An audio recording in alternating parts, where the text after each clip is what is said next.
আসসালামু আলাইকুম বন্ধুরা, কেমন আছেন সবাই? আশা করি আল্লাহর রহমতে আপনারা সকলে ভালো আছেন। আজকে আমরা হাজির হয়েছি মাগুরা জেলার ভিতরে ভিডিও শুট করতে। যশোর থেকে মাগুরা মূল সড়কটির পাশেই আমাদের আজকের লোকেশন। পাখির চোখে এই সড়ক ও তার আশেপাশে গ্রামীণ দৃশ্য কেমন লাগে সেই অসাধারণ ক্লিপগুলোকেই আজকে আপনাদের জন্য ফ্রেমবন্দি করব।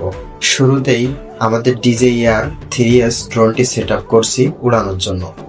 আমরা যে রাস্তার পাশে দাঁড়িয়ে আছি, বর্ষাকালে এখানে আশেপাশে পানি থই থই করে, যদিও এখন অবশ্য তেমন পানি নাই। তবে চারপাশে সবুজে ঘেরা মাঠগুলো দেখলে নিশ্চয়ই আপনাদের মন জড়িয়ে যাবে ইনশাআল্লাহ। আমাদের ড্রোন সেট আপ এখন সম্পূর্ণ রেডি। এবার আমার বন্ধু হামজার ড্রোনটি উড়াবে। আমি হাত থেকে উপরের দিকে তুলে দিলাম। বাকিটা আপনারা নিজের চোখে দেখুন কতটা সুন্দর এই অপরূপ প্রকৃতি। চলুন দেখা যাক কি সুন্দর ফুটে ওঠে ক্যামেরায়।